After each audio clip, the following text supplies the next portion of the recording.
Hello everybody and welcome back. In today's video, we talk about stock, commodities and cryptos and a special look in here at the earnings for the US as we've just seen Apple and Amazon's results. We've got key resistances forming on the SP 500 and key supports. And after these results, we need to take a closer look. So let's do that right now. See you soon.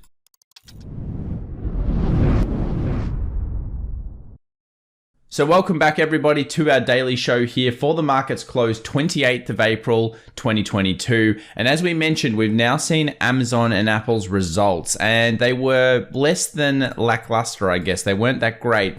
Amazon shares tumbled almost 10% after hours, and the company's first quarter reports also issued with weaker than expected revenue guidance. Obviously, guidance is a huge part, and 1/3 of the US economy is based on consumerism. So Amazon not showing a very strong light there.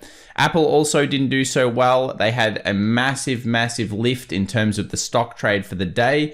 They had a big earnings beat, but then they turned lower because, of course, they showed that they will have a problem in supply chain constraints. And the worst that of obviously things like China get, possibly Apple might be affected even more than we thought there.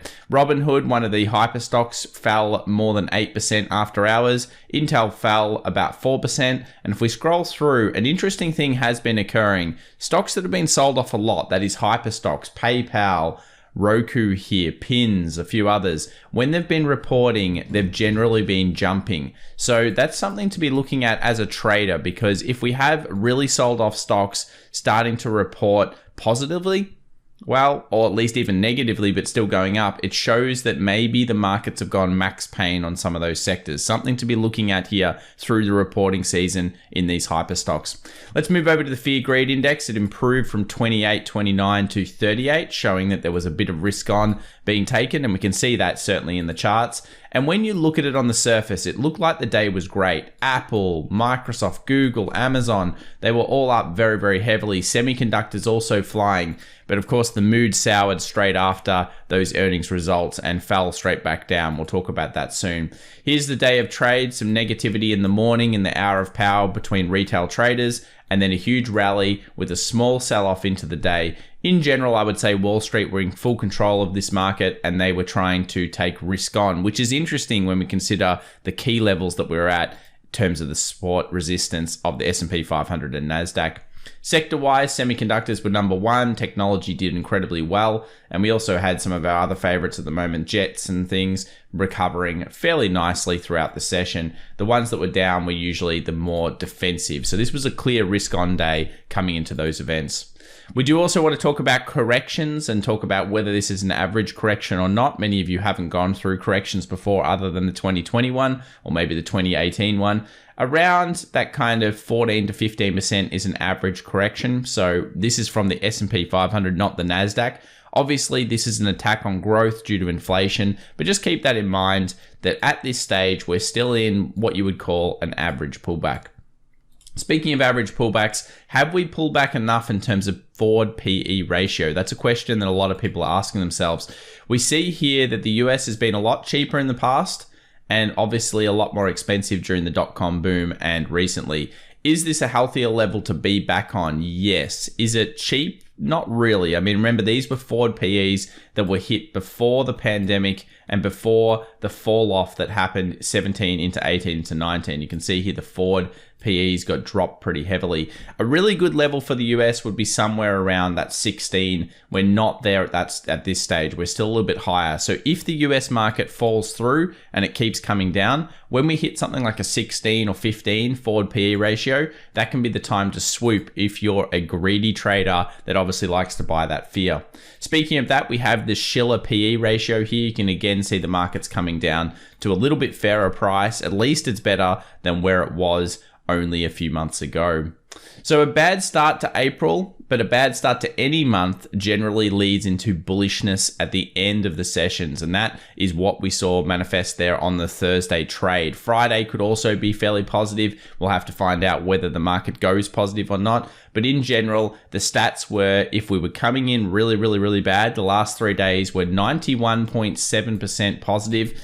I guess they did most of the work in the last session. So with Apple and Amazon can it even hold up? We'll find out very soon. Let's talk about the stakes. Obviously, we know that if a market falls through that previous low, it's going to create a lot of fear. This could happen now off the Fed announcement next Wednesday. Maybe it happens in the next session. I doubt it at this stage, but certainly fear is a big thing. And of course, the bulls are trying to defend whatever they can do, the SP 500 previous lows in March and February, because if they let it through, it's not going to be good for them. Let's move over to some other things that are happening in the markets. And really, guys, one of the things I think we all talk about is whether companies are really making good money over the last decade or even the last couple of years, or whether they're just artificially helping themselves. You can see here the self-care routines for the big tech and big companies. Apple buying back $82.6 billion worth of stock. Alphabet, Google buying 50.3. You know, it's pretty crazy when you think how much buybacks they're doing and then how much new issue stocks they're doing to their own employees. Then they do splits. All of these things are sneaky tactics in the US to really make it look like these stocks are growing at astronomical rates. And it's something that we do need to be thinking about. Now, we do know midterms are incredibly harsh years to be investing in because they're up, down, and all around. Usually, midterms actually have a bottoming effect later on in the year. Will we bottom now and bottom really at this point? Or are we still going to come back for some volatility into the midterm elections later on this year? History would say we possibly could, and then that's that fourth quarter where things really improve. Just keep that in the back of your mind. Another thing that was an interesting share is high CPI plus high PE charts. Supposedly, if you take high CPI / high PE and you go through history, it kind of really predicts a lot of bad times in the markets. We obviously have the oil shock, the .com, the GFC, and where we are right now. So does that mean we're already in a recession? Some people would argue this is good. I'm not too sure whether I've used this in the past, but I thought I'd share it with you guys and see what you thought. Insider beats and misses, or just in general beats and misses, 77%, beats 511, misses 153. So in general, the US economy is holding up in these earnings, which is good news, of course, for the bulls. And the big earnings are out of the way now. That is Apple and Amazon and the rest of the big stocks. Now we move on to Friday with Exxon, Chevron, and a few others in the open. Expect them to move, obviously, the energy sector to a degree, but realistically, it's now how does the market want to buy or potentially sell those earning results? The futures market after hours only tells us part of the story, but they were both negative. Apple and Amazon down, and Amazon moved through a support that we need to look at soon. The VIX or Fear Index, well, this did rise and then it fell and then it ended up as a long leg doji. So it hasn't hit the 35 magical level yet that it's rejected many times before, but it's still quite high. And we'll have to find how this trades in Friday, especially into the Fed. I could see it spiking into the Fed event as well. Remember, fear usually rises into key news events, and this is what could be happening here on the VIX. Let's move over to the US 10-year. Big kind of jump up on that. It was falling down, which is theoretically a positive sign for technology and for high growth stocks. It then went back up, and it's trading just a little bit lower at this stage. We'll keep watching the US 10-year and coming back to it. The one that's worrying is probably going to be the US dollar. This is not only on a rocket ship, but it shows us that people are fearful and they're jumping out of every single currency you can think of. The yen's getting absolutely smashed, the euro, the pound, and the DXY continues to strengthen. And what that's telling us is that money is parking in cash. As we said, cash is king is what people say. And yeah, it's hit a level of resistance that I think it's going to have problems with. You can see here back in 2017, yeah, it's back to that price again. It hit this high, and 2017, we're back there. We're very far away from the moving averages such as the weekly 20, this red line here. And I could see this being a point where money is going to try to flow out of here and potentially come back into the market. Remember, what's it doing? DXY is hitting a resistance ahead of the Fed meeting next week. Is it packing in the price? Buy the rumor, sell the factors. That's what's going on here. We'll have to find out. PCC, put call ratio, this just shows us how many puts versus calls are in the market. It's pretty stable, quite a lot extra puts being put in. Again, negativity, fear coming into those markets, but they've been incredible extracting. When we take a look at Max Payne a little bit later, you'll see how good they've been doing that. For gold traders, it's the reckoning point. We've got multiple supports becoming resistance. We're trading that level.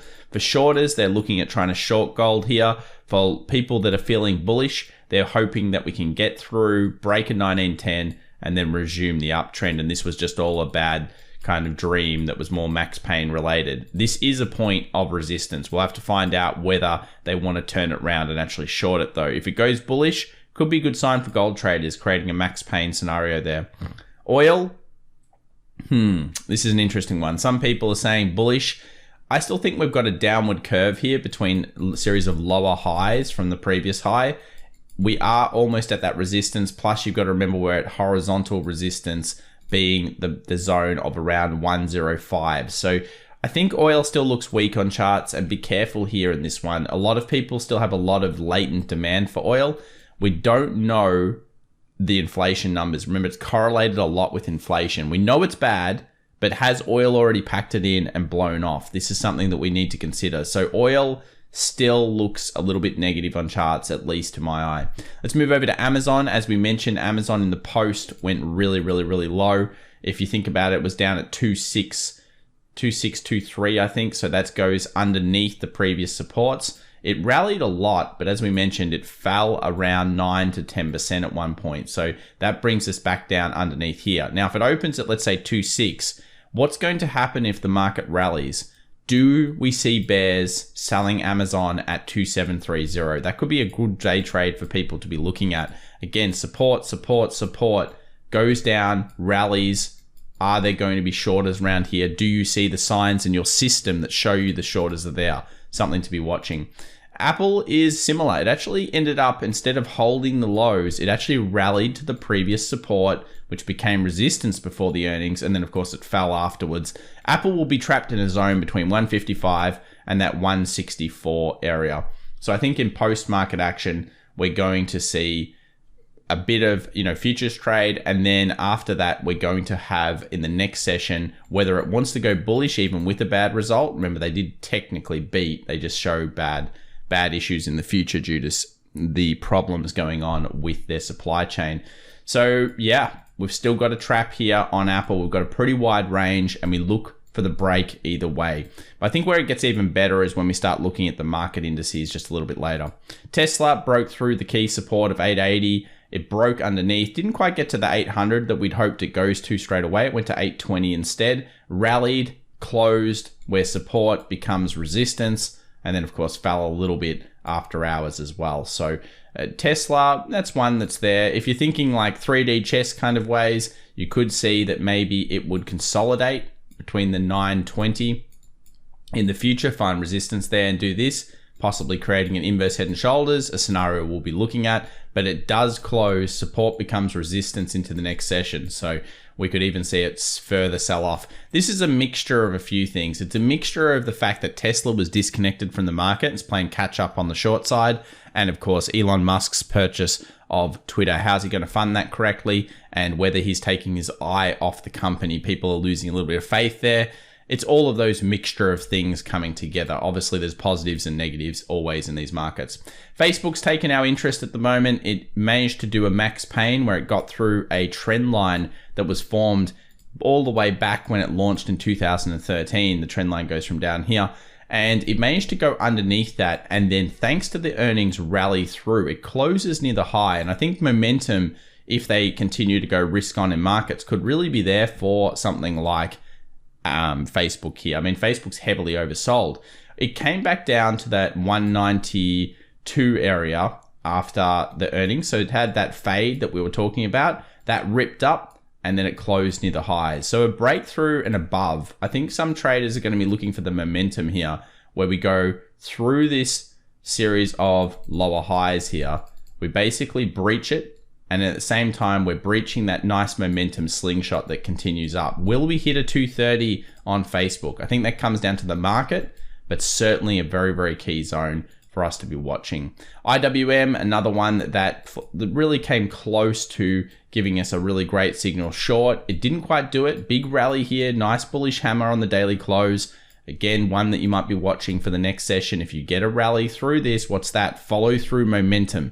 So effectively, the bullish hammer shows some strength. There's some max pain. I mean, they're very sneaky here. And if we get rallies, do we move then towards 196 on IWM? It's looking a little bit better here on the chart. But again, Apple, Amazon, the Nasdaq, they'll be the ones that really push us. The DAX looking better. We've got that downward trend line. We'll certainly be watching that to show us risk on in the rest of the world. And at this stage, did it just cause max pain? We asked that question probably at the end of the week. Check out the weekly here on all these markets. Big bearish kind of candle. If we close like this and it closes bullish, all of a sudden we have a big reversal. It's like a 2-week long leg doji. So indecision on the German market here. Nasdaq is similar to the SP 500. If we manage to defend these lines, that is, we find, let's say, a candle like this by the end of the week, it does nothing on Friday, sits there and does nothing. What's this really told us? Well, it's gone rejection, rejection, rejection, held a nice rejection candle. If you get follow through, what does that mean? Momentum is back onto the risk on. And especially if we see the US 10-year start to drop at the same time again, will that be positive towards tech? Absolutely. So all of these things will really help us quite a lot if you're feeling bullish.